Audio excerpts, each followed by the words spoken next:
ನೋಡಿ, ನಿನ್ನೆ ಹಾಡು ಹಗಲೇ ಏನು ಬೆಂಗಳೂರು ಅಂತ ಒಂದು ಸುರಕ್ಷಿತ ನಗರ ಅಂತ ಏನು ಹೇಳ್ಕೋತಾರೆ, ಆ ಸುರಕ್ಷಿತ ನಗರದಲ್ಲಿ ಸುಮಾರು 7 ಕೋಟಿ ರೂಪಾಯಿ ಅಷ್ಟು ಹಣ ಏನು ನಮ್ಮ ATMಗಳಿಗೆ ತುಂಬಬೇಕಾದಂಥ ಹಣ ಇವತ್ತು ದರೋಡೆಯಾಗಿದೆ.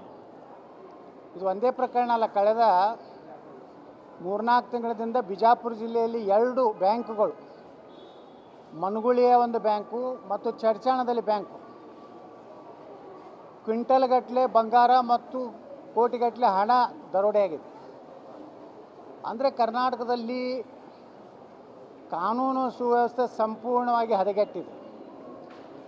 ಗೃಹ ಮಂತ್ರಿಗಳು ಗೊತ್ತಿಲ್ಲ, ಪರಿಶೀಲಿಸ್ತೇನೆ ಅನ್ನೋಂಥ ಒಂದು ಕಾಮನ್ ಒಂದು ಉತ್ತರ ಬಿಟ್ಟರೆ, ಅವರು ಇವತ್ತು ಸರಿಯಾಗಿ ತಮ್ಮ ಇಲಾಖೆಯ ಕೆಲಸವನ್ನು ಮಾಡ್ತಾಯಿಲ್ಲ ಅನ್ನೋಂಥದ್ದು ಎಲ್ಲ ಕಾರಣಗಳು.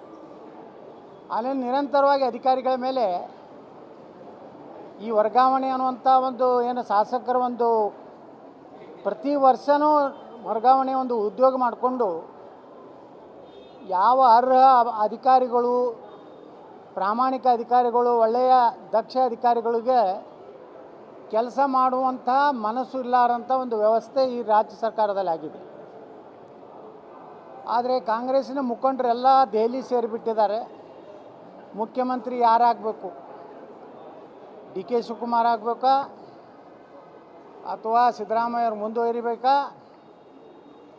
ಅಥವಾ ಮತ್ತೆ ಇವರಿಬ್ಬರ ಮಧ್ಯದಲ್ಲಿ ಮಲ್ಲಿಕಾರ್ಜುನ ಖರ್ಗೆ ಅವರು ಮಾಡಬೇಕನ್ನುವಂಥ ಗೊಂದಲದಲ್ಲಿ ಕೇಂದ್ರ ಕಾಂಗ್ರೆಸ್ ಹೈಕಮಾಂಡು ಬಿಹಾರದಲ್ಲಿ ಹೀನಾಯವಾಗಿ ಸೋತ ಮೇಲೂ ಸಹ ಬುದ್ಧಿ ಬರದೆ ಒಂದು ಒಳ್ಳೆಯ ಸರ್ಕಾರವನ್ನು ಕರ್ನಾಟಕದಲ್ಲಿ ಕೊಡಲಿಕ್ಕೆ ಸಿದ್ದರಾಮಯ್ಯನವರ ಸರ್ಕಾರ ಸಂಪೂರ್ಣ ವಿಫಲ ಆಗಿದೆ. ರಾಜ್ಯದಲ್ಲಿ ಭ್ರಷ್ಟಾಚಾರ ವ್ಯಾಪಕವಾಗಿ ತುಳುಕ್ತಾ ಇದೆ.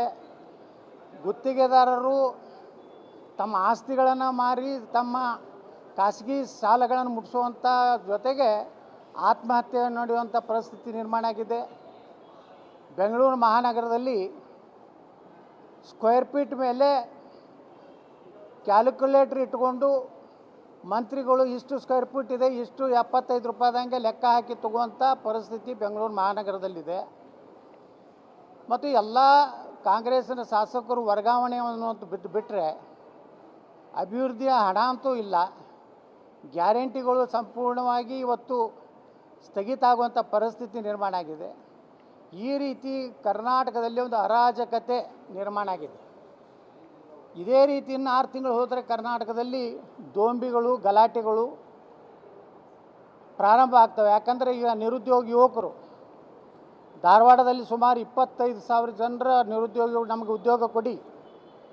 ಮೊನ್ನೆ ಬಿಜಾಪುರದಲ್ಲಿ ಸುಮಾರು 10,000 ನಿರುದ್ಯೋಗ ಯುವಕರು ಪ್ರತಿಭಟನೆ ಮಾಡಿ ಜಿಲ್ಲಾಧಿಕಾರಿಗಳಿಗೆ, ಅಲ್ಲಿನ ಉಸ್ತುವಾರಿ ಸಚಿವರಿಗೆ ಸುಮಾರು 2,13,000 ಸರ್ಕಾರಿ ಖಾಲಿ ಉದ್ಯೋಗಗಳಿದ್ದರೂ ಸಹ ನೇಮಕಾತಿ ಮಾಡದೆ ಕೇವಲ ಗ್ಯಾರಂಟಿ ಯೋಜನೆಗಳ ಬಗ್ಗೆ ಪ್ರಚಾರ ಬಿಟ್ಟರೆ ಕರ್ನಾಟಕದಲ್ಲಿ ನಿರುದ್ಯೋಗಿ ಯುವಕರು ಸಹ ಇವತ್ತು ದಂಗೆ ಏಳುವಂಥ ಪರಿಸ್ಥಿತಿ ರಾಜ್ಯದಲ್ಲಿ ನಿರ್ಮಾಣ ಆಗಿದೆ. ಇಂಥ ವ್ಯವಸ್ಥೆಯಲ್ಲಿ ನಾನು ರಾಜ್ಯಪಾಲರಿಗೆ ಆಗ್ರಹ ಮಾಡ್ತೇನೆ, ಕರ್ನಾಟಕದ ಕಾನೂನು ಸುವ್ಯವಸ್ಥೆ ಬಗ್ಗೆ, ಭ್ರಷ್ಟಾಚಾರದ ಬಗ್ಗೆ, ನಿರುದ್ಯೋಗ ಸಮಸ್ಯೆ ಬಗ್ಗೆ ರಾಷ್ಟ್ರಪತಿಗಳು ಮತ್ತು ಕೇಂದ್ರ ಸರ್ಕಾರಕ್ಕೆ ಗಮನಕ್ಕೆ ತೊಗೊಂಡ್ಬಂದು ಕರ್ನಾಟಕದಲ್ಲಿ ಶೀಘ್ರದಲ್ಲಿ ರಾಷ್ಟ್ರಪತಿ ಆಡಳಿತ ಮಾಡೋದು ಒಳ್ಳೆಯದು. ಇಲ್ಲಾಂದರೆ ಇವ್ರ ಕಡೆಯಿಂದ ಯಾವುದೂ ರೀತಿಯ ಸುರಕ್ಷತೆ ಇಲ್ಲ. ಇವತ್ತು ಹಿಂದೂ ಕಾರ್ಯಕರ್ತರ ಕಗ್ಗೊಲೆ ಆಗ್ತಾಯಿದೆ. ಹಿಂದೂ ಧಾರ್ಮಿಕ ಜಾತ್ರೆಗಳ ಮೇಲೆ ಕಲ್ಲು ಎಸೆಯೋದು, ಪೆಟ್ರೋಲ್ ಬಾಂಬ್ ಹಾಕುವಂಥ ಇವತ್ತು ಕೆಲಸ ನಡೀತಾ ಇದೆ. ಇವತ್ತು ಪೊಲೀಸ್ ಸ್ಟೇಷನ್ಗೆ ಬೆಂಕಿ ಹಚ್ಚುವಂಥ ಮಟ್ಟಕ್ಕೆ ಇವತ್ತು ಒಂದು ಕೋಮು ಗಟ್ಟಿಯಾಗಿ ನಿಂತಿದೆ. ಇಂಥ ವ್ಯವಸ್ಥೆಯಲ್ಲಿ ಸಿದ್ದರಾಮಯ್ಯನವರಿಗೆ ಶಾಸಕರನ್ನ ಕೇಂದ್ರ ಹೈಕಮಾಂಡನ್ನು ಖುಷಿ ಪಡಿಸೋದು ಬಿಟ್ಟರೆ ಅವ್ರ ಕಡೆ ಏನೂ ಆಗ್ತಾಯಿಲ್ಲ. ನಾ ಮೊನ್ನೆ ಹೋದ ಅಧಿವೇಶನದಲ್ಲಿ ಹೇಳಿದ್ದೆ, ಮೊದಲಿನ ಸಿದ್ದರಾಮಯ್ಯ ಇಲ್ಲ ಅಂತೇಳಿ. ಮೊದಲಿನ ಸಿದ್ದರಾಮಯ್ಯನವರ ಆಡಳಿತದಲ್ಲೂ ಇಲ್ಲ, ಮೊದಲಿನ ಸಿದ್ದರಾಮಯ್ಯನವರು ಭ್ರಷ್ಟಾಚಾರದಲ್ಲಿಯೂ ಸಹ ಅವರು ತಲ್ಲೀನರಾಗಿದ್ದರಿಂದ ಕರ್ನಾಟಕದಲ್ಲಿ ಒಂದು ಅರಾಜಕತೆ ತಾಂಡವ ಆಡ್ತಾಯಿದೆ. ಸರ್ಕಾರ ಪೂರೈಸ್ತಾ ಇದೆ ಸರ್. ಇಂಥ ಸಂದರ್ಭದಲ್ಲಿ ಪುಟ್ಟ ಮಾತಂತ ನಡ್ಕೊಂಡಿದ್ದೀವಿ, ಎಲ್ಲ ಯೋಜನೆಗಳು ಜಾರಿ ಮಾಡಿದ್ದೀವಿ, ನಮ್ಮ ಮಾತನ್ನು ಕಾಂಗ್ರೆಸ್ನವರು ಹೇಳ್ತಾರೆ. ಕೊಟ್ಟ ಮಾತುಗಳು ಆ ಗ್ಯಾರಂಟಿ ಒಂದು ಬಿಟ್ಟರೆ ಕಾನೂನು ಸುವ್ಯವಸ್ಥೆ ನಾವು ತರ್ತೀವಿ ಅಂತ ಹೇಳಿದ್ರು. ಕೋಮುಗಲಭೆ ಆಗಲಾರದ ರೀತಿಯಲ್ಲಿ ನಾವು ಎಲ್ಲ ಸಮಾನತೆಯನ್ನು ನೋಡ್ತೀನಿ ಅಂತ ಹೇಳಿದರು. ನೀರಾವರಿ ಯೋಜನೆಗಳು ಇವತ್ತು ಆಲ್ಮಟ್ಟಿಗೆ ಕೃಷ್ಣಾ ಭಾಗ್ಯ ಜಲ ನಿಗಮಕ್ಕೆ ₹1 ಸಹಿತ ಇವತ್ತು ಅಭಿವೃದ್ಧಿಗೆ ಅದರ ನೀರಾವರಿ ಯೋಜನೆಗೆ ಹಣ ಕೊಟ್ಟಿಲ್ಲ. ಈಗ ಮನೆ ಶಾಸಕರಿಗೆ, ಕಾಂಗ್ರೆಸ್ ಶಾಸಕರಿಗೆ ಒಂದು ₹50 ಕೋಟಿ ಕೊಟ್ಟಿದ್ದಾರೆ. ಅದು ಎದಕ್ಕೆ ಕೊಟ್ಟಿದ್ದಾರೆ? 2.5 ವರ್ಷ ಮುಗಿತಾ ಇದೆ. ಶಾಸಕರು ಬಂಡೇಳಬಾರ್ದು, ನನ್ನ ಕುರ್ಚಿ ಗಟ್ಟಿ ಮಾಡ್ಕೊಳ್ಳಿಕ್ಕೆ ಇವತ್ತು ₹50 ಕೋಟಿ ಪ್ರತಿ ಶಾಸಕರಿಗೆ, ಬಿ ಜೆ ಪಿ ವಿರೋಧ ಪಕ್ಷದ ಶಾಸಕರಿಗೆ ₹25 ಕೋಟಿ ಅನೌನ್ಸ್ ಮಾಡಿದ್ದಾರೆ.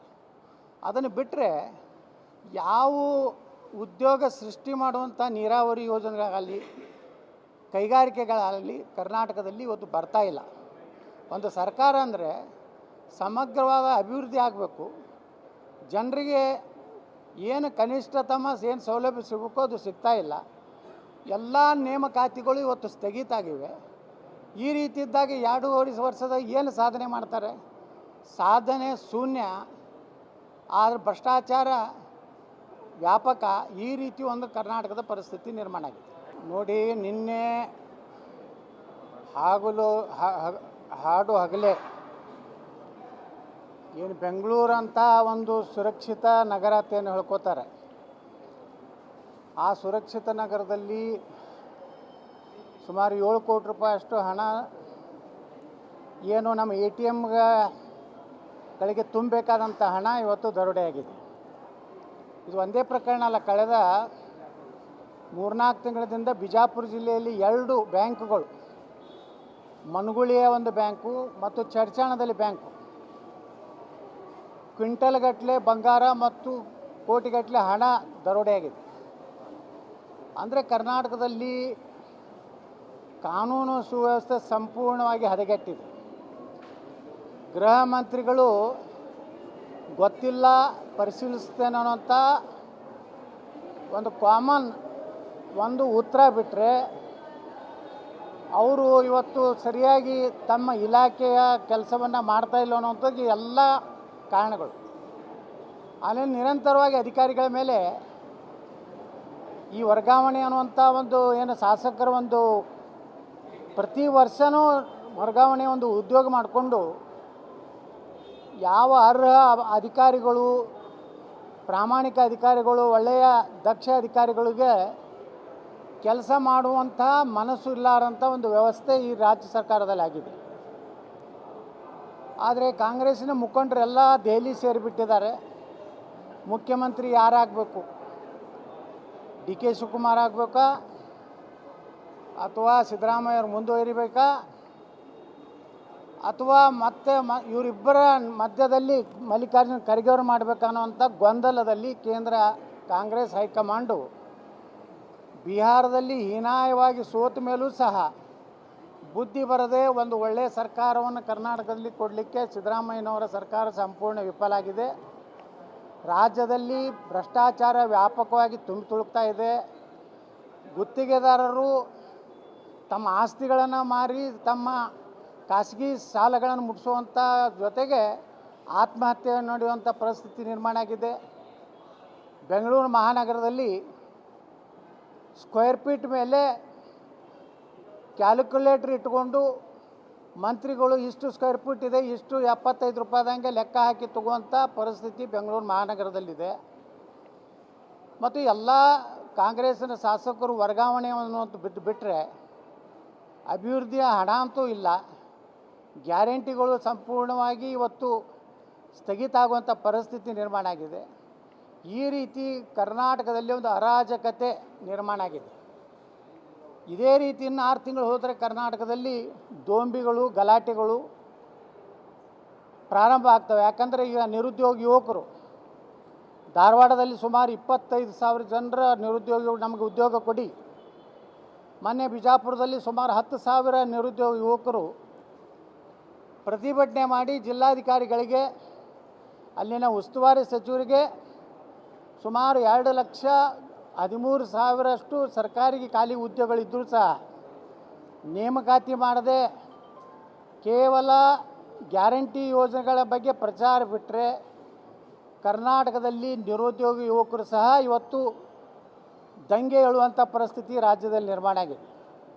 ಇಂಥ ವ್ಯವಸ್ಥೆಯಲ್ಲಿ ನಾನು ರಾಜ್ಯಪಾಲರಿಗೆ ಆಗ್ರಹ ಮಾಡ್ತೇನೆ, ಕರ್ನಾಟಕದ ಕಾನೂನು ಸುವ್ಯವಸ್ಥೆ ಬಗ್ಗೆ, ಭ್ರಷ್ಟಾಚಾರದ ಬಗ್ಗೆ, ನಿರುದ್ಯೋಗ ಸಮಸ್ಯೆ ಬಗ್ಗೆ ರಾಷ್ಟ್ರಪತಿಗಳು ಮತ್ತು ಕೇಂದ್ರ ಸರ್ಕಾರಕ್ಕೆ ಗಮನಕ್ಕೆ ತೊಗೊಂಡ್ಬಂದು ಕರ್ನಾಟಕದಲ್ಲಿ ಶೀಘ್ರದಲ್ಲಿ ರಾಷ್ಟ್ರಪತಿ ಆಡಳಿತ ಮಾಡೋದು ಒಳ್ಳೆಯದು. ಇಲ್ಲಾಂದರೆ ಇವ್ರ ಕಡೆಯಿಂದ ಯಾವುದೂ ರೀತಿಯ ಸುರಕ್ಷತೆ ಇಲ್ಲ. ಇವತ್ತು ಹಿಂದೂ ಕಾರ್ಯಕರ್ತರ ಕಗ್ಗೊಲೆ ಆಗ್ತಾಯಿದೆ, ಹಿಂದೂ ಧಾರ್ಮಿಕ ಜಾತ್ರೆಗಳ ಮೇಲೆ ಕಲ್ಲು ಎಸೆಯೋದು, ಪೆಟ್ರೋಲ್ ಬಾಂಬ್ ಹಾಕುವಂಥ ಇವತ್ತು ಕೆಲಸ ನಡೀತಾ ಇದೆ.